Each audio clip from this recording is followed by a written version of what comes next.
Hey, we want to welcome everybody to another episode of You and the Law podcast show, one of the hottest podcast shows you can tune in and listen to live every Thursday, right here, streaming live on Facebook Live. I am one of the co hosts of the show, Virgil Green, and below me is the dude who goes by the name of Chief Swaggy One, the Beast. Beast, what's up, Beast? Hey man, I'm not next. I'm not below you. I'm next to you, bro. Well, I I mean, always say you next to me, but yeah. you know, We just need seven more squares, man. We could be Hollywood Squares, man, or we could be the Brady Bunch. hey man, you know what? If we got some guests on, man, we could Yeah, do the we Hollywood could pull Square that thing. off. We could pull that off, but we could be the Brady Bunch.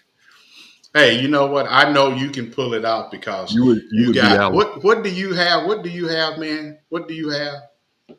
What do you mean? I got swag, man. See, you got the swag, so you can I pull got that the, off. I got them swaggy beasts, man. Swaggy beast. Yeah. Well, everybody out there who's tuned in, you have listened to this man call himself the Swaggy Beast.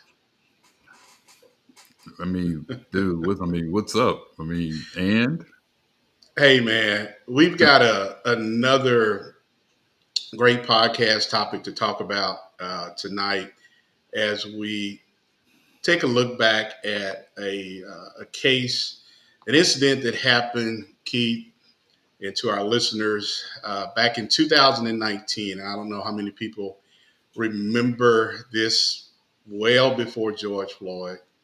Uh, the death of Elijah McClain out of Aurora, Colorado.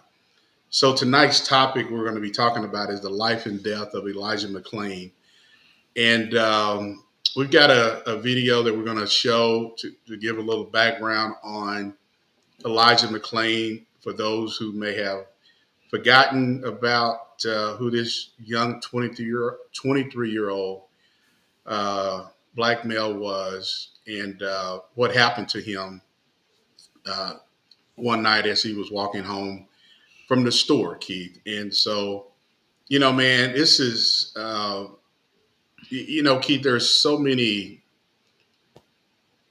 pieces to this that happened that it really it upsets you, it angers you.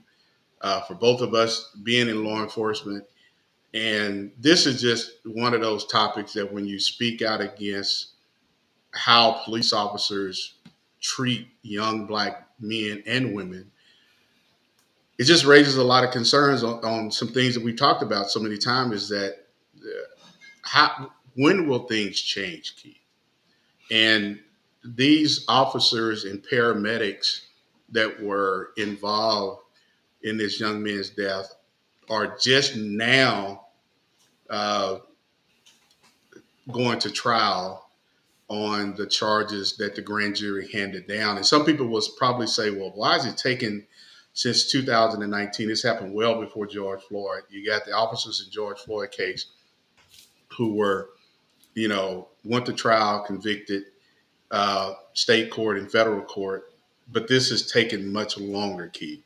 Um, just a lot of unanswered questions. And, we hope that those who are tuning in will join in on the conversation in the chat room and share with us your thoughts and your concerns and just ask some questions and hopefully we'll be able to answer those.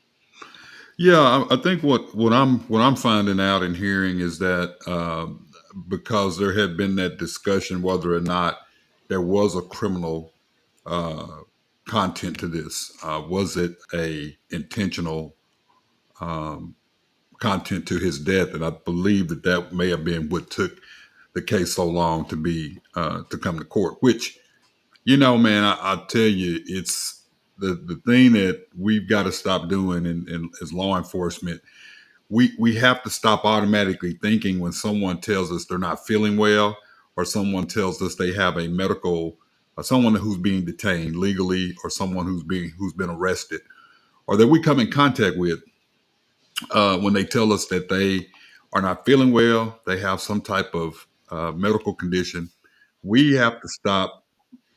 jumping to conclusions so quickly that nothing is wrong with them. They're trying to get out of the ticket, or they're trying to get out of the arrest, or things like that. So I think in this situation, it comes down to if they would have just taken the time to talk or believe this young man. Then I think, because really and truly, when you think about it, Virgil, I don't think from what I've seen and know of this case, I don't really know if there was a reason to detain this young man. It was basically he's walking, he's got a hoodie, believe someone called, and even if someone didn't call, if they saw this young man, what had he done wrong? We go back to the fact of does the clothing that you wear define or lead to the belief or the perception from law enforcement that you committed a crime? Well, Keith, this all started over a concerned citizen calling 911 saying that this young man looked suspicious because he had on some type of a hoodie or some type of a ski mask, some type of a mask or a hoodie or something. And the dispatcher asked, as they should, the normal questions. And within minutes of that call being dispatched, the first officer arrives and makes contact with him. But Keith, I want Virgil, let me say this real quick before we go to the video. And I want to say it before I forget this. So he's got a mask on. It's cold. He's got a mask on. This is in Aurora, Colorado. I understand that. And it was during the time that people wear warm clothing. Mm-hmm. But if you remember, we were told different throughout the nation when the COVID epidemic, when the pandemic was going on. We were told that we could not. Well, Keith, this was in one. I know, but I'm saying, saying is that we were told that it's a person's right to wear a mask regarding the pandemic. Well, is it not a person's right to wear a mask in the winter? So I'm just saying. I just wanted to kind of preface that before we go into the video. That So what can you wear? I mean, if it's cold, summertime, 100 and some degrees, get it. Mm-hmm. Wintertime, different. Yeah. Totally agree with you, Keith. Well, Keith, to the listeners, this video was set up tonight's topic as we talk about the life and death of Elijah McClain. It's about a 4-5 minute, almost maybe a 6-minute video, and I think it's very well worth watching and listening to this here. If you are watching us streaming live on Facebook Live, you can see this video. If you're listening in some other form, it's a very powerful clip that shows from the body cam of the officers what took place with this here. And one of the most disturbing things, Keith, is that at the end of this, toward the end of this incident, the paramedics injected him on scene with ketamine. I had never heard of ketamine before until this incident happened and looked it up. And it's a very powerful drug that is used primarily inside of a hospital or of a controlled environment. And this was not a controlled environment that these paramedics used this ketamine on this 23-year-old Elijah McClain. So Keith, we're going to show this video clip, okay. And once we come on the other side, we will get into discussing the life and death of Elijah McClain.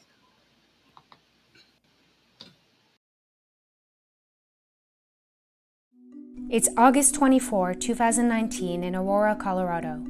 A security camera picks up 23-year-old Elijah McClain at this Shell gas station buying soft drinks and wearing a face mask. His family lawyer told NBC News he was in the habit of wearing this mask. After paying for his items, he turns around and bows to the man behind him in line. His family told NBC News this was his signature gratitude bow. At 10:30 p.m., a man calls 911. Let me see, he has a mask on. He looks sketchy. He might be a good person or a bad person. Yeah. So, mask on. Okay. Were any weapons involved or mentioned? No. Okay. What color's the mask, or what does it look like? Black. Black mask? He's like a... Is it like a ski mask, or what type of mask is it? Yeah, like a ski mask. Elijah McClain is walking home from a nearby Shell gas station. He's holding a plastic bag with his purchases. At 10:43 p.m., Aurora police officer Nathan Woodyard spots McClain. Do me a favor, stop right there. Hey, stop right there. Stop. Stop. Stop. Stop. I have a right to stop you because you're being suspicious. 9 seconds after exiting his vehicle, the officer initiates physical contact. Stop tensing up, dude. 10:44 p.m., Officer Jason Rosenblatt and Officer Randy Rodema are now also on the scene and surround McClain. No, I am an introvert. Stop Please respect tensing the up. boundaries that I am speaking. Stop tensing up. Stop. Relax. Stop. I'm going home. Relax, or I'm going to have to change this alone. situation. Stop. Leave me alone. Stop. Can you please No, cooperate? can you leave me alone? No, we're gonna First off, talk to you guys started to arrest me, and I was stopping my music to listen. Now let go. The situation escalates when the officers try to move McClain onto the grass. Officer Woodyard's body cam is knocked to the ground. You guys. Take my power back, and I intend to be. Officer Rodema says this. Grab your gun, dude. It's unclear from the body cameras whether or not McClain reached for an officer's weapon. All three officers wrestle McClain to the ground. Give us more. Give us some more units. We're fighting them. At this moment, one of the officers uses a carotid control hold on McClain, a tactic that involves an officer placing his arm around a subject's neck, applying pressure, and restricting blood to the brain via the carotid arteries. Responding officers later told an Aurora police investigator that McClain briefly went unconscious and the officers released the hold. At 10:46 p.m., just over 2 minutes after the first officer made contact with him, McClain is pinned to the ground and says this. Fighting us on the ground. I know it was Elijah McClain. We had to use carotid. That's what I was doing. I was just going home. I'm an introvert and I'm different. Did he come out? He's out. Was he out? Yeah. I heard some snoring. I just He didn't- wasn't completely. He didn't lose consciousness? Yeah. I'm just different. He tried I'm to grab just my gun. different. That's all. That's all I was doing. It was actually Rosenblatt. I'm so He reached for sorry. your gun, dude. I have no gun. That's where I tried carotid. I don't do that stuff. I don't do any If you wait fighting. between other units that are not here, Why they were can you slow it down a telling little me? bit. I don't do guns. I don't even kill flies. We got him to take. I don't eat meat. Do we have I'm not anything other than vegetarian. him being I suspicious? don't No. judge people. No, I mean, I tried to We stop can- him. He started walking away. Yeah, Cruiser 26, we need to slow everybody down. We're Responding officers later tell an investigator that McClain was actively resisting and fighting the officers' attempts to place him into handcuffs. All I was trying to do I tried. was become better. We started it because he reached for It was Rosie's like gun. Nikola Tesla. When we had him on the wall. All right. At 10:49 p.m., McClain throws up a first time. Stop. Oh yeah, I'm sorry. I wasn't trying to do that. I can't breathe correctly because Over the next 4 minutes, McClain gets sick a few more times. Officers are also heard multiple times asking him to stop fighting. Rolling this way, dude? Yeah. Are you able to? My legs locking up. There you go. Just like that. You're good. Don't You're get up, good. dude. It's not going to be good for you. I'm telling you right now. If you keep messing around, I'm gonna bring my dog out. He's gonna dog bite you. You understand me? At 10:54 p.m., McClain is still on the ground and an officer says this. So when the ambulance gets here, we're gonna go ahead and give him some ketamine. Yeah, sounds good. Perfect, dude. Perfect. Let's give that a couple of minutes and then we'll put him on. Whatever he's on, he has incredible strength. Yeah, That's why I'm crazy just strength. ketamine, so. I had him in a 10:59 p.m., a fire medic administers 500 milligrams of ketamine to McClain in an attempt to sedate him. 2 to 3 minutes later, he is loaded onto an ambulance. And at 11:07 p.m., just over 20 minutes after the first officer made contact, responding officers are told McClain does not have a pulse. He just cored. Are you serious? Yeah. Okay. So, sit tight. McLean was All right. resuscitated at the scene and taken to the hospital where he would be declared brain dead 3 days later. The coroner concluded last November that a combination of physical exertion and a narrow left coronary artery contributed to McLean's death, but could not determine the cause of his death. He added that it could have been either an accidental death caused by a reaction to the ketamine, a natural death, or a death linked to the carotid control hold used by officers. The district attorney later announced he would not charge the officers involved, saying that the evidence does not support a conclusion that McLean's death was the direct result of any particular action or individual. The family told NBC News that they believed an independent investigation should have been conducted initially. Now the governor has appointed a special prosecutor to reopen the investigation. We've reached out to the police union for comment and have not heard back. Hey, NBC News viewers, thanks for checking out our YouTube channel. You know, Keith, that video clip was well worth watching the whole, 6 minutes of it, because it captures what this young man went through.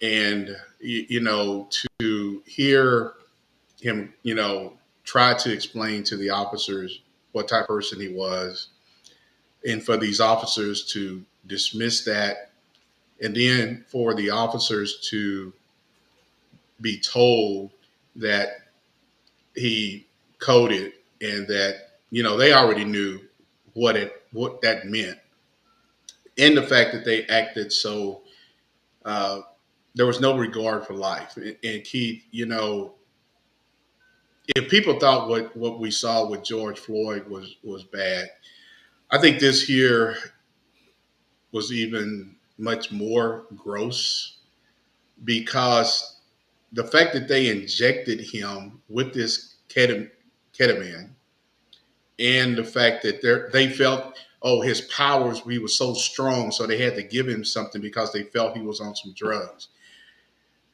You know, I don't know, Keith. I'm gonna let you jump in and say some stuff. I know we got some people on listening, and please put your comments in the chat room. But very, very disturbing.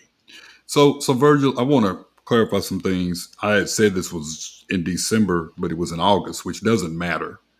Yeah, it doesn't matter which time of the year. Yeah, I can see that being a little bit of a, somebody seeing that and not thinking that's normal, but people can wear what they want to wear. And so we have to be really careful of judging people by what they have on, even at the time of day. But let me say this, man. Elijah did everything right. Elijah immediately, he was not dismissive to the officers. He was not disrespectful. He's telling them why he's wearing a mask. He's telling them where he's going. He's telling them, he's saying that I'm different. Now, what does that mean? But he's, in so many words, he's telling them, listen, I don't like to be touched. I don't like big crowd. I mean, he's trying to explain to them the things that we tell individuals that may have some type of condition, or, and this is not, I'm not saying this is not a mental condition, but medical, mental, any type of condition that someone may have. And we tell people to tell the officer that, so that they know the history of what they're, of what, you are going through when they encounter you. He did everything. It came down to the fact of they did not like, it appears they did not like his answers, or they thought that he was attempting to be dismissive or attempting to get out of the being detained. I said that this earlier. We've got to stop thinking that everyone who tells us they have a medical issue. I've in 30 some years of law enforcement, have I encountered, and I know you have we encountered individuals who will say, I'm not feeling well, but we don't have the right. We're not doctors. So we don't have the right to say there's nothing wrong with you. We have to start treating people, especially people that we have detained, when they say they don't feel good, especially when you have other officers present, it's not going to take that long to have someone come and check that person out.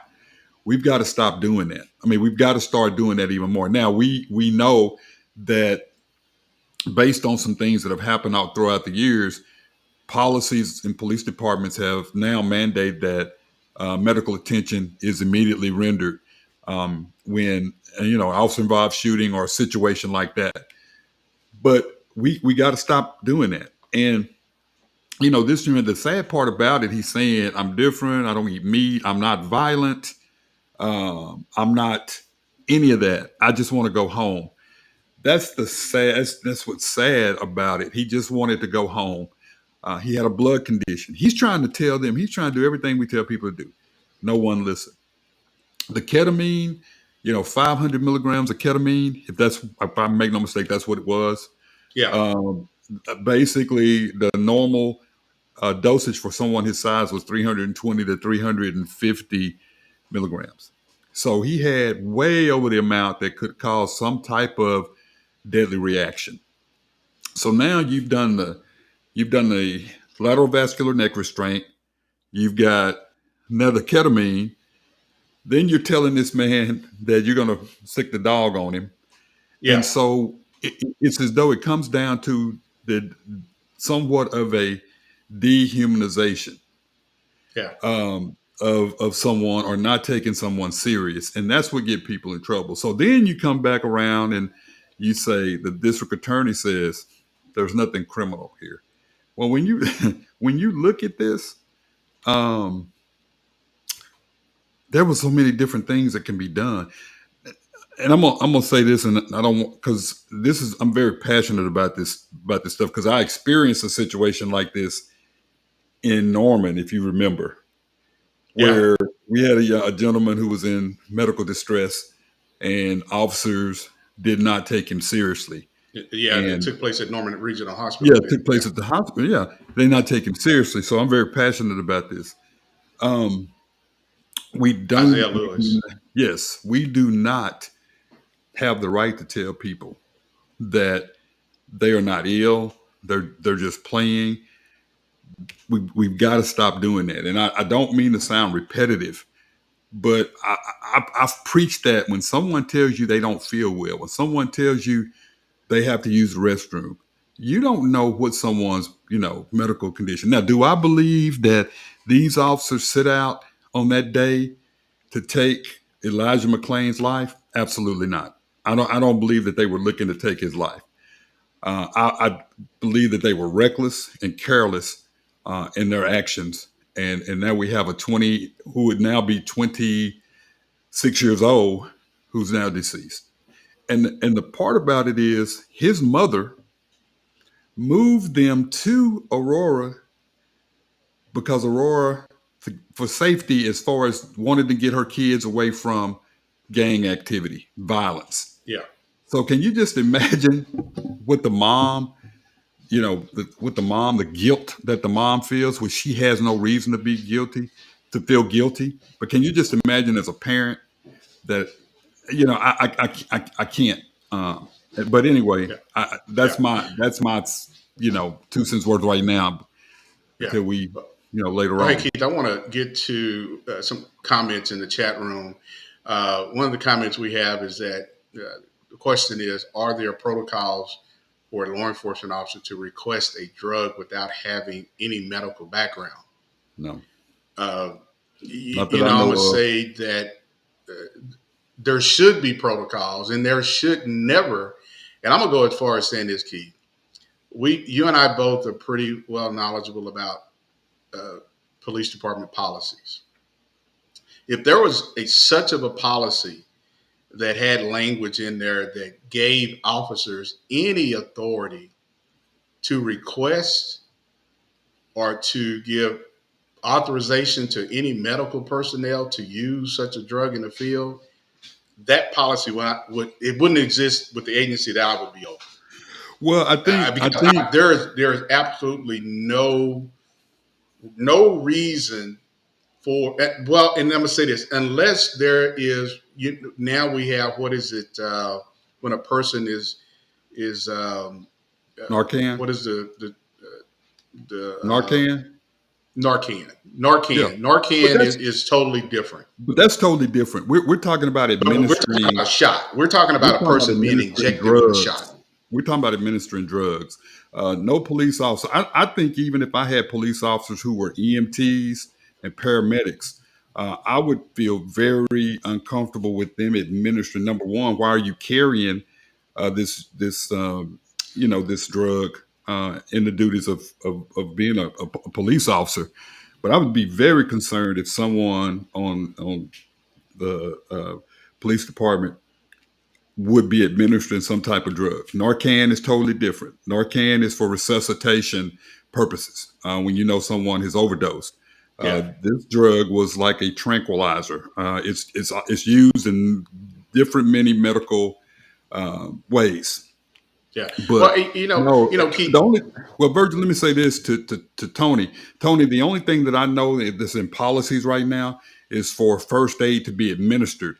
And that's normally CPR, tourniquets. Those are the type of things. Now, you are requested also to notify medical personnel, which are paramedics, and now at that point they make that decision. But as law enforcement, we don't have that authority to make that decision. That's a big law. That's probably that could be one of the biggest lawsuits that exist. well, Keith, one of the concerns that I have with this is that fact that the district attorney there in Aurora, Colorado, didn't find any probable cause to hold these officers accountable for the death of Elijah McClain.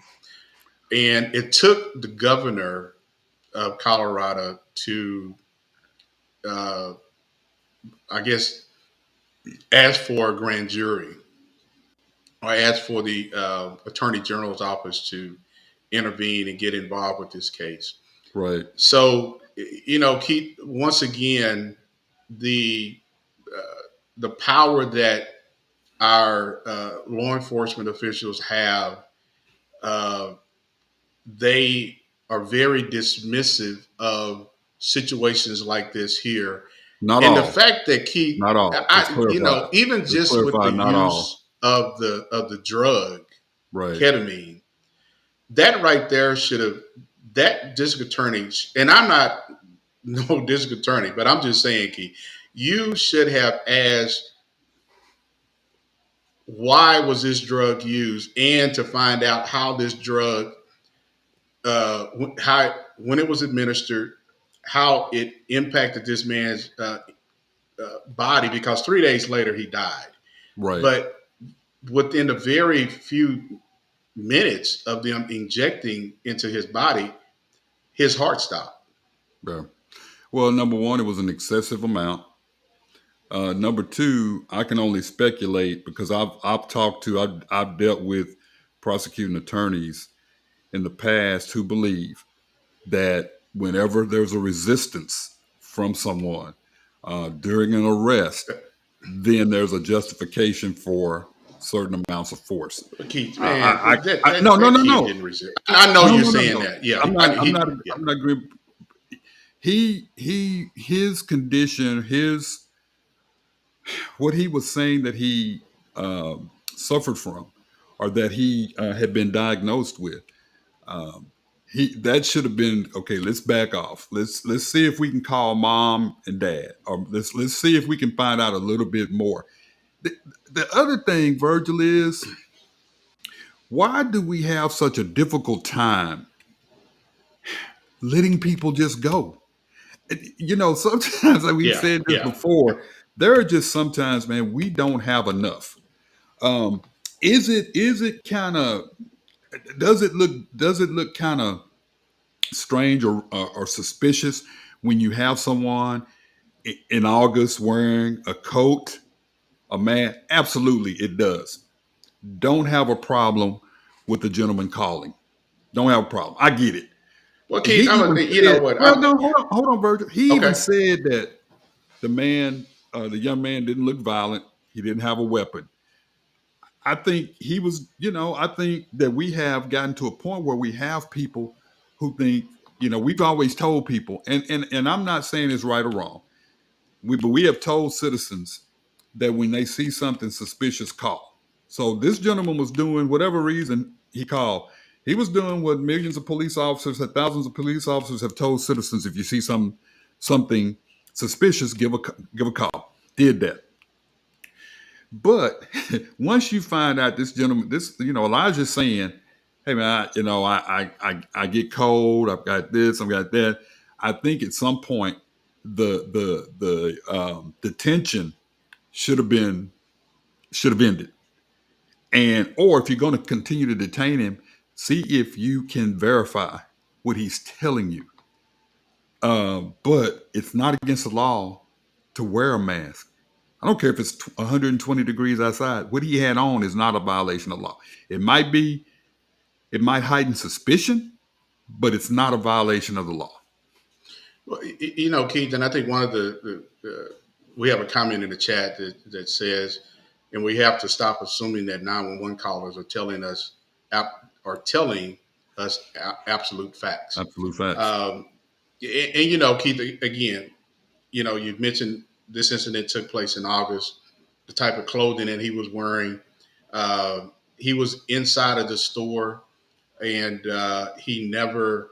The store clerk wasn't alarmed, and apparently This is a store that this young man has been into a lot because it wasn't too far from his home. Right. And so I'm going to go. We just got a question in the chat that says, "What was suspicious?" He was walking home, and I think, Tony, one of the things that I was trying to comment on is the fact that there has been so many people who called in about a suspicious black person walking, and officers are very quick to respond to these calls. And there's already a very heightened sense of things are escalating instead of trying to de-escalate. And when he told them, "Hey, listen, I'm walking home. I haven't done anything," instead of them saying, "Okay, well, hey, you have a good night. Do you need a ride home?"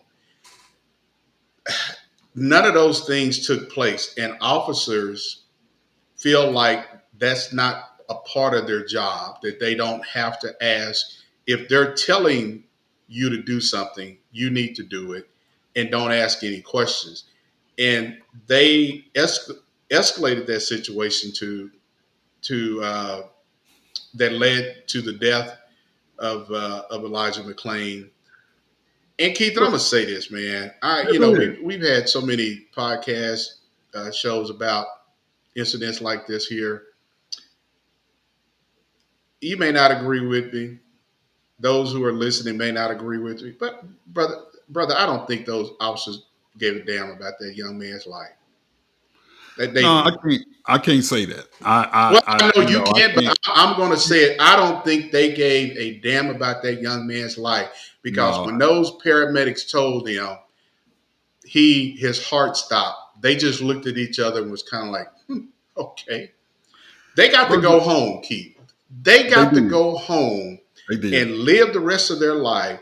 But this young man who went to the store to get some tea could not walk back home without having an encounter with the police. Well, Bertha, let me say this. We don't know what all we can go by is their actions. We don't know their hearts. Okay. So let me just say that. I don't think it's fair to say they did not care about this young man. Because I don't think they intentionally did try to set out to kill him. What I do think that their actions were reckless, and their actions were careless in the fact that they did not do enough, or they did too much. So, Pam asked, what did he do wrong?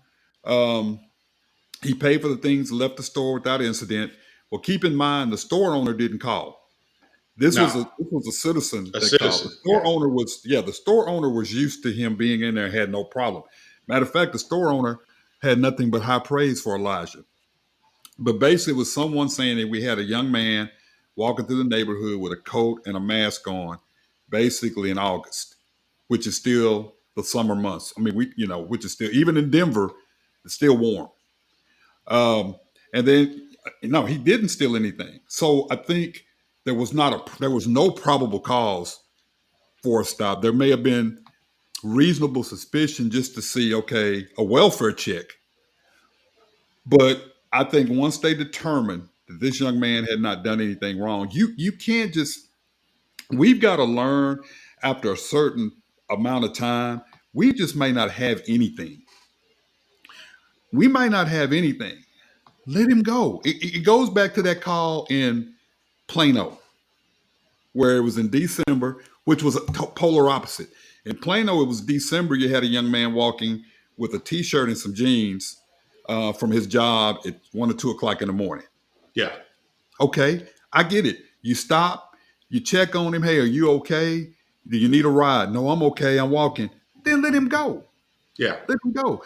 But we have gotten to the point where we have placed so much on liability. I believe that you have. Keith, I don't even think it's liability, brother. I think we. Well, listen to what I'm. Let me finish what I'm saying. We have put so much in law enforcement. We have put so much on liability. I think we have trained these officers not to take chances and say, because they're worried about what if he had robbed somewhere. I'm just saying I'm telling you what I'm hearing officers say when I've taught classes and I've gone to different briefings and stuff like that. What if he had just robbed someone and we let him get away? Okay. How would you didn't know he had robbed something until later. Well, yeah, Keith. And I hear you on that. And I just think that is the culture of policing. We have police officers who look at things through the lens that they look at through their lens and not looking at it as a lens. Take yourself out of that lens of being a police officer. That every police officer, and I'm not going to say every, but the majority of police officers look at things through a lens, Keith, and they don't look at things on the outside of that lens.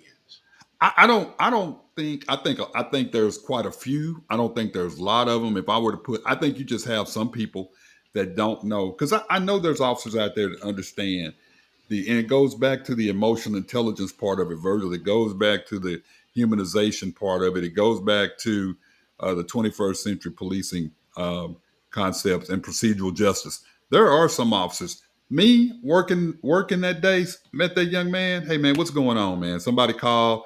They were concerned about you out here, and it said, "Sir, I've got a condition." Blah blah blah blah blah. Okay, listen. Go home. Take care of yourself. What did I just do wrong? Because really and truly, I don't think you had a right to ask that man for any ID. No, you didn't. I don't think you had a right to ask him, because what's he doing wrong? That's walking. He's walking. What was he doing wrong? Nothing. What was he? Nothing. Seriously, what was he doing wrong? And it comes back to people saying, "Well, that was suspicious." And I get to the average person, but to a trained police officer, you talk to him, you get more information, which means, okay, man, have a good day. What's your name? Well, Elijah what? I'm not giving you my last name. Okay, where do you live, man? Live around the corner. Do you need a ride home? No, I don't. All right, Elijah, man, be careful, man. People see you with this mask and things on, man. They're thinking they're thinking that you're doing something wrong. I'm just letting you know. Have a good day. Now, what would it hurt to do that? Nothing. Okay. And Keith, and this is the thing that gets me. When we go back to training, and I'm have to say this, man, you've been around just as long as I have. Hey, you've been around a little longer because you're a little older. But I'm going to have to say this. What did you say? Just because you've received the training does not mean that you use it. What did you say? I said, you're a little older. You've been around a lot longer than I have. That's what I thought.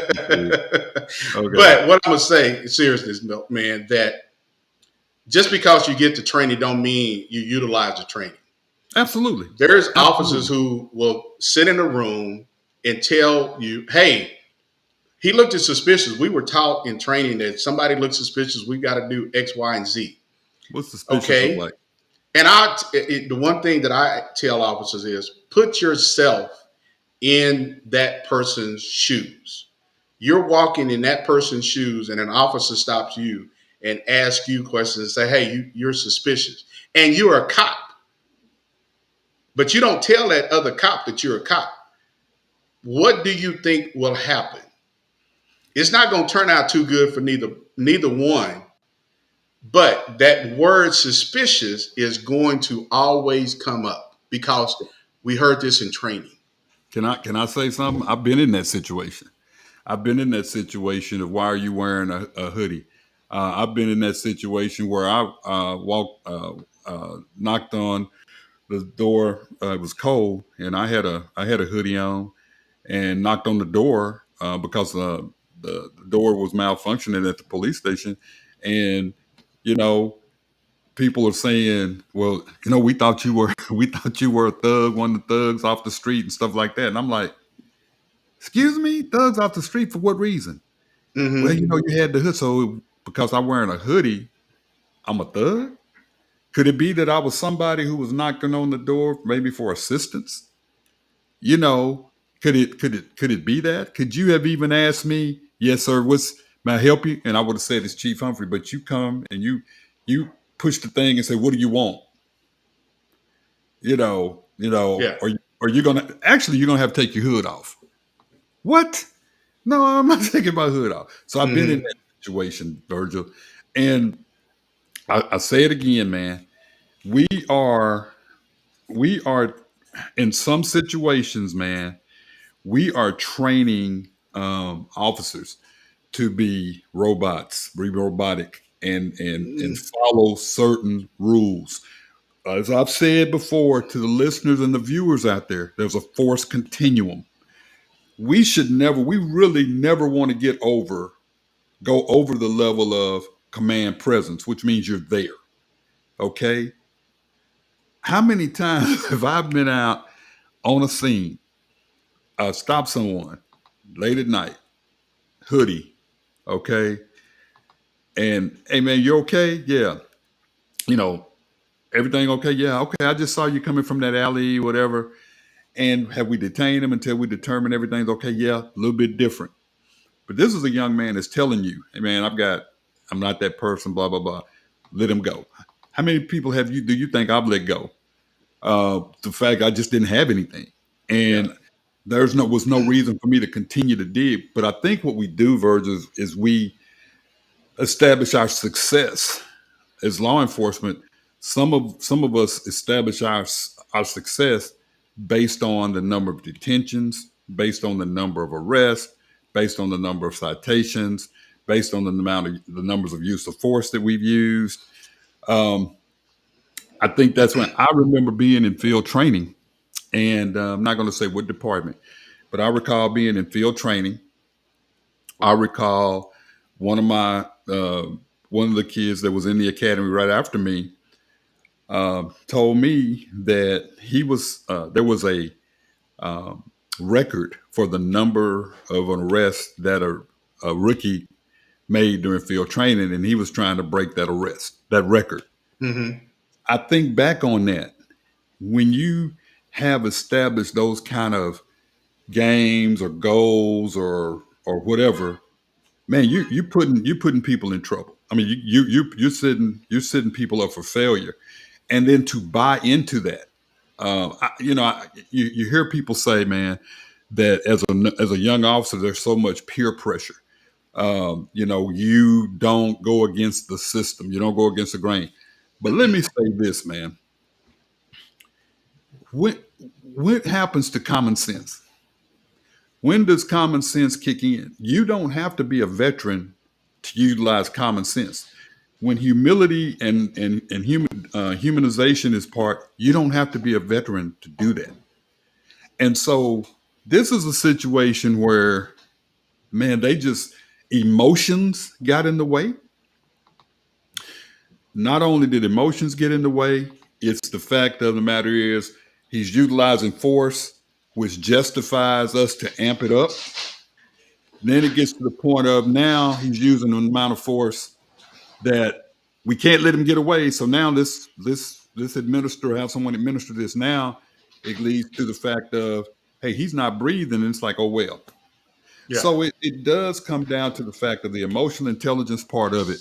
At what part does common sense kick in? At what point do we start saying in law enforcement, we just can't arrest everybody. We don't have enough to stop people. We don't have to stop everybody. Yeah. Yeah. Well, hey, Keith, I want to remind for those who are just now tuning into the podcast and those who have been on the podcast, tonight's topic is the life and death of Elijah McClain, who was killed back in 2019 in Aurora, Colorado, as he walked home from going to the store to get some tea. Hadn't committed any crimes. He wasn't armed. He was a different young man. He was a different young man, and I will encourage everyone who is listening to the podcast to Google Elijah McClain and just read about this young man who was very humble. Who, again, he said he was an introvert. That right there the officers should have just stopped and said, okay, maybe ask the question, what do you mean? But again, Keith, I just go back to this whole thing that the officers' initial 30 seconds was very demanding. Stop right there. Not, hey, my name is Officer so-and-so. We got a call about somebody walking down the street. Are you okay? Great. And, but it escalated and it ended up in the death of Elijah. And so, Keith, officers will try to justify and say, hey, he should have just stopped. People will say, well, he should have just stopped. Well, again, like the questions have been asked in the chat, why stop? You haven't done anything wrong. You're walking home from the store. Well, that's another. And I'm going to ask you this question. So the caller who called this in, I wonder how that man felt.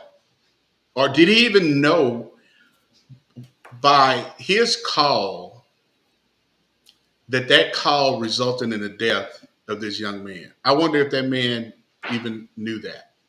Or knows probably that to this day. He knows that now. I don't know if he knew that immediately. And so it comes down to the point of, what's his emotional intelligence? His emotional intelligence, hey man, maybe if I wouldn't have called, maybe, or well, hey, he shouldn't have been. I mean, so you got to look at that too. We will never, we'll never know. He's got to. I'm sure all that'll come out in the trial because I'm sure he's a key witness in the trial. Because his call is the one that initiated the contact with Elijah. But one of the listeners and viewers asked, "Are there? You mean there's rewards for certain numbers? There's no quotas by law." It's illegal to put quotas. Are there informal quotas and things that go on amongst officers? Absolutely. Are there things that go on that supervisors don't know about? Absolutely. Mm-hmm. Absolutely. It's the culture of policing. It's this culture of policing. Are there ways that people find out about it? Sometimes it's when it's too late, or sometimes when someone stands up and says, hey, and they're doing this over there. They're over in this area, and they're trying to determine who can write more tickets for someone to purchase lunch or something like that. That happens, and that's why I tell I've said this a bunch of times. You have to manage by walking around. Not only do you have to manage by walking around, you have to listen while you're managing by walking around. And that's why you have to have that relationship with your officers, not just your supervisors, with your officers, because there are going to be some that are going to be so disturbed about what's going on, they're going to tell it. There's going to be those that think they're telling you something funny when don't realize they're telling you something that's serious that's going to have to be investigated. So you have to take that effort, make that effort to do that. But I'm telling you, there's no reason for this young man to be deceased. I truly believe that there is no reason for this young man to be deceased. I still say I don't think there was anything intentional. I think it was very reckless and caring. I think it got So to the Keith, that's what point I was where going it to got ask out you. of, yeah, go ahead. So I don't think they meant to intentionally kill him. yeah, That's what I'm saying. yeah. So and this goes to one of the comments that's in the chat, where the question is asked. It might not have been their intent to kill him, but they are so quick to escalate things from 1 to 10 in the first 30 seconds to 1 minute. So Keith, I'm going to ask you this, and I'm going to ask those who are watching us as we stream live on Facebook Live. When we say they probably didn't intend to kill him, there was no intent. At what point do you realize the force that you are using on a person could result in the death of that person? And at what point does intent come into play, because you could stop your actions that you were the amount of force that you are using to say, if we don't stop this, this could result in the death. So I'm going to be a little critical and ask this question. Could intent came into play as this situation unfolded? Well, when you talk about intent, I started thinking about getting up that morning, going out looking to do that. But we know Yeah. that when we get to the level of force, up to the level of deadly force and the level right below, we know that any of those techniques, when administered, and we talk about that lateral vascular neck restraint, we talk about certain striking areas of the body when you use a baton and things like that. But we know when we start applying those, and in some departments, those are on the same level as deadly force. You know about some departments have lateral vascular neck restraints on the level, the very top level of the force continuum, and it being deadly force. Not everyone has that, but they're trained to, officers are being trained or trained to administer the technique until the threat stops. So when you administer that technique, that it could lead to deadly force. Yeah. You know that. The time I've applied it, and it was a violent situation. The time I applied it, you know that it could lead to that, because at that point, that's a last resort. That lateral vascular neck restraint is a last resort, just like the use of a firearm. And like I say, there are some departments that have it on the third from the top, some have it from the second from the top, some have it first from the top as a deadly force technique. But when you apply that, because now what you're doing is you are restricting blood flow in air. And so there is that possibility that it is going to result in some serious injury. That's why serious injury leading up to death. Yeah. Well, and that's why they say when you administer that, that's why you have to immediately request medical attention. You can't administer that technique without requesting medical attention. I guarantee you that's in 95% of the policies throughout the nation. That's just like tasers. When you administer a taser, you have to have those probes removed by medical personnel. So that lateral vascular neck restraint, when it's taught to effectively put it, you have to incapacitate someone. We know that when we train. You've heard it. There's not a police officer in the nation that has not heard that you deploy that technique to stop the threat and stop the resistance, the aggressive resistance, and it could lead to up to the death of that individual. Yeah. Yeah.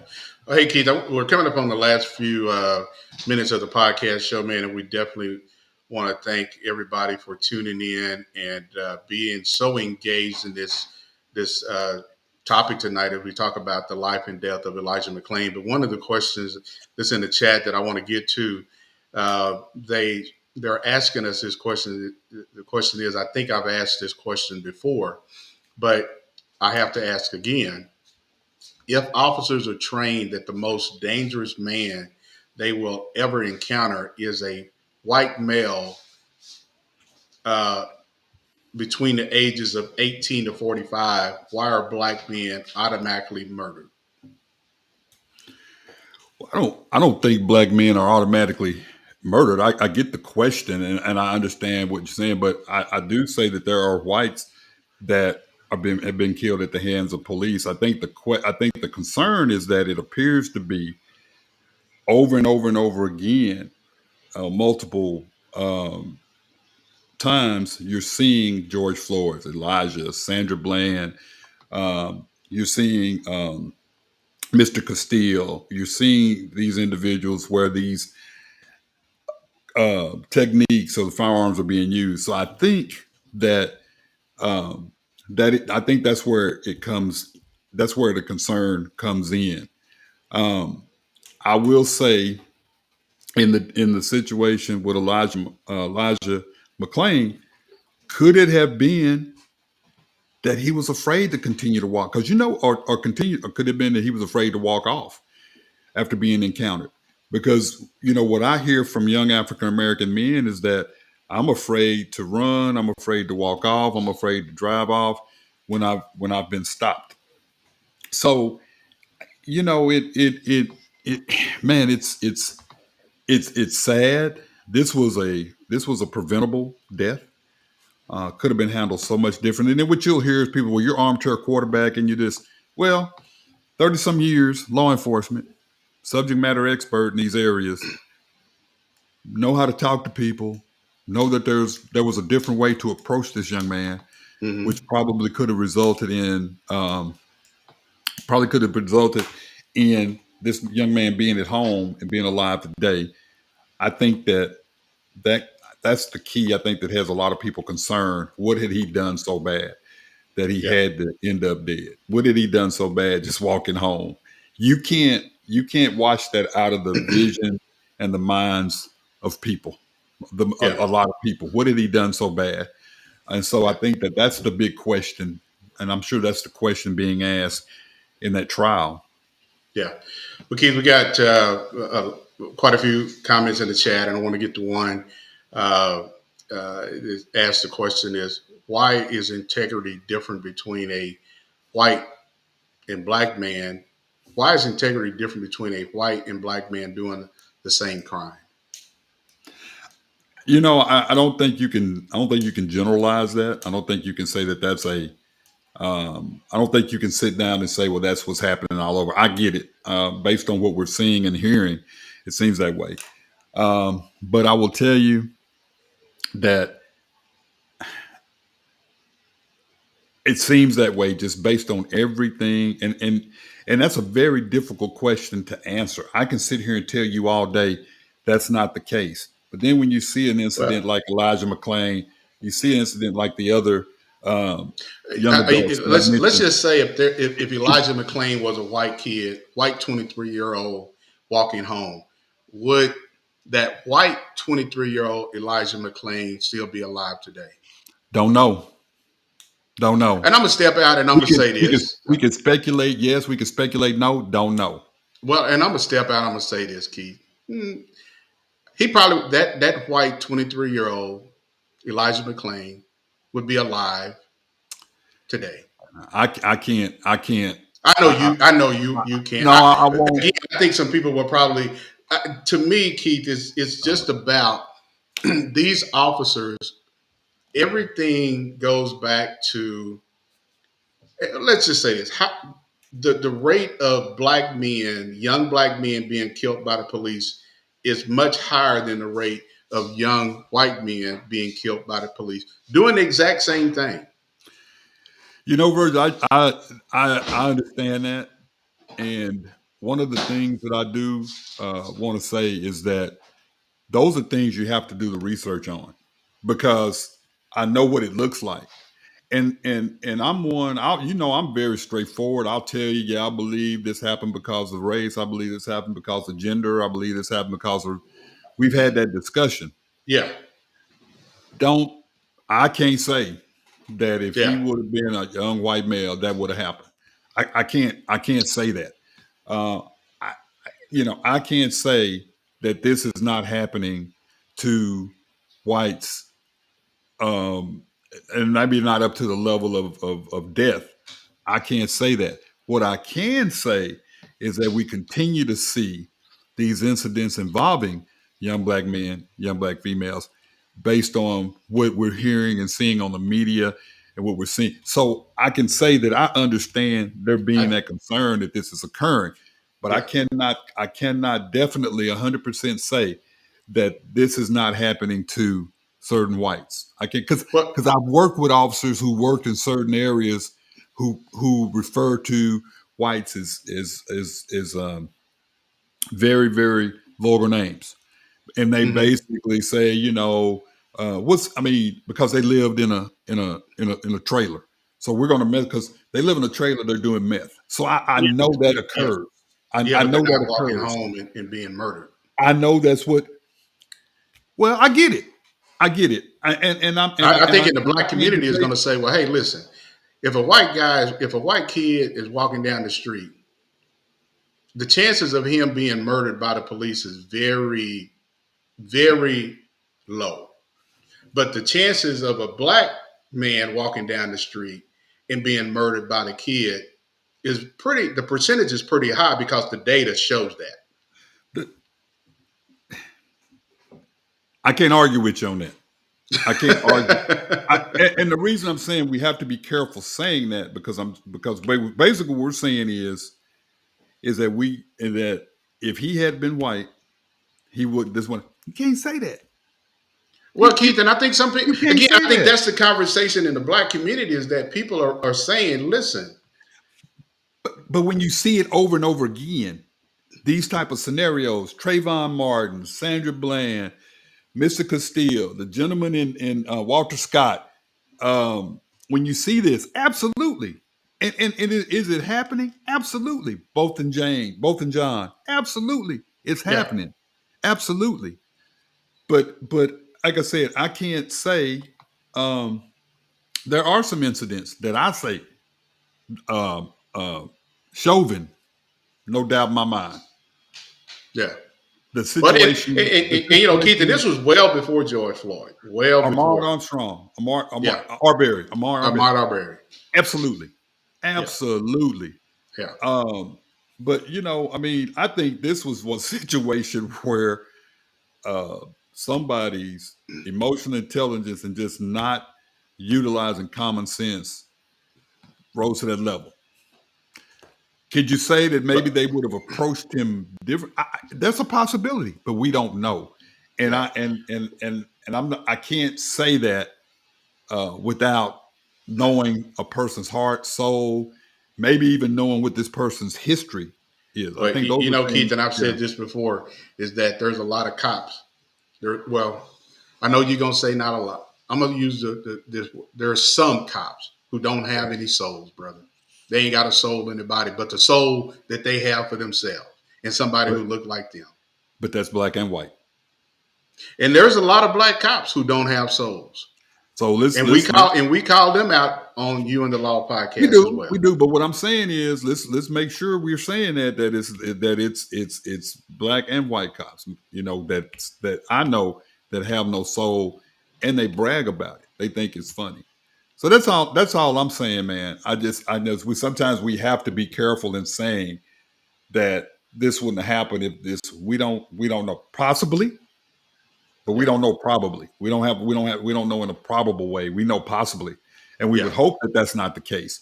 And then for me to say that never happens, that would just be that's not fair for me to say that never happens. Yeah. But in this situation, I think it was just bad policing, bad just not using common sense and getting in so far that you didn't know when to step back. Yeah. Well, Keith, there's several other. There's one officer was found guilty. One officer was acquitted. They're all being tried separately. The police officer being tried separately from the paramedic. So there are many others to follow to see how they're going to be held accountable for the murder of Elijah McClain. Man, we definitely went over our normal time because we've had so many engaging people in the chat room. We want to thank everybody for tuning in. if we didn't get to all of your comments in the chat, we definitely thank you. And man, this is one of those topics that we may have to just come back in and finish up, because we've had such of engagement with the listeners on this here topic. And so we might have to have a part 2. Yeah, I agree, man. As the listeners and the viewers can say, sometimes we agree to disagree. We might think similar in some areas, and I'm the first one to just say, hey, I'll call an orange, an apple, an apple. I mean, that's just that's what we do here. But I want to thank everybody for listening. Yeah. And watching. Yeah, definitely. Well, hey, we want to again thank everybody for tuning in to You and the Law podcast. And if you missed any parts of this podcast, go to our Facebook page and listen to the rebroadcast. You can also find this rebroadcast on Spotify, Anchor, Google Podcasts, Amazon. Wherever you listen to podcasting, you will find You and the Law podcast. And tune in for next Thursday for another informative topic, because who knows, we might pick up where we left off tonight and finish this conversation. But if you do not follow, this is very important, T-Swag. If you do not follow You and the Law podcast, go to our Facebook page, like our Facebook page, share our Facebook page with your friends. We're trying to get up over 500 followers. So help us get to that and share this with your family and friends. And because we just keep it real, we talk about very informative topics that mean something to the community. And we just thank all of those who continue to follow us every Thursday as we stream live on Facebook Live and our YouTube channel as well. So brother, it's been real. And yet I want to shout out to all the East Texas State Lions, man. It's coming up, homecoming. Oh yeah, homecoming. Alumni. We coming in strong, all the old school, Phi Beta Sigma, Zeta Phi Beta. We're coming in strong, man. We're there. We're in the house. Yeah. Well, hey, man.